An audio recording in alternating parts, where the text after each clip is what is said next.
ও পাগলা ভোলা তেরে তে প্রলয় দোলা গারদ গোলা ঝুরসে ধরে হেচকা টানে মারা খাই দাঁড়ি হাত মারা খাই দাঁড়ি হাত কাঁদলে ধুন্দুবি ডাকে ধা করে ডাকে মৃত্যুকে ডাকে জীবন পানে কারা হইল কপাট কারা হইল কপাট ভেঙে ফেলে পারে লোপারে রক্ত জামাট শিকড়ে পূজার পাশায় বেদি ওরে ও তরুণ নিশান ওরে ও তরুণ নিশান অত তোর ফলায় ভীষণ ধ্বংস নিশান উড়ুক প্রাচীর প্রাচীর ভেদি কারা হইল কপাট কারা হইল কপাট গান হবে ইনশাআল্লাহ গান হবে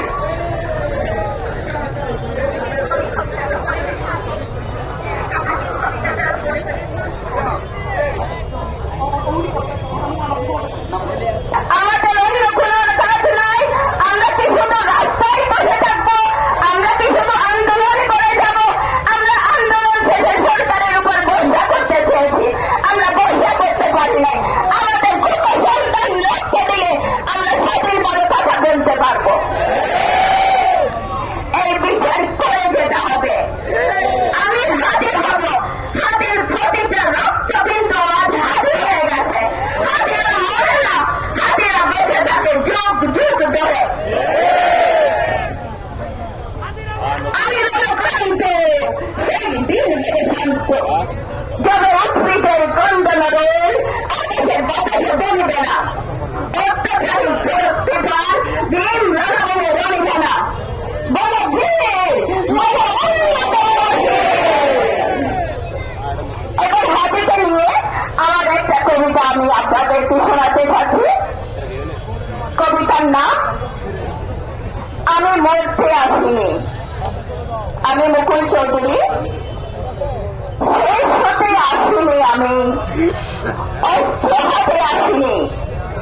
তেমন করে সেখানে ভাঙতে হয়, জিঞ্জির পায়ে চলতে হয়, সে গান শেখাতে এসেছি। আমি আমি হতে এসেছি মদতে আমার মহাল। অসুন্দর অপমৃত্যু নয়, আদিগন্ত আমি ছড়িয়ে দিব কণ্ঠস্বর, একে দিব কত চিহ্ন।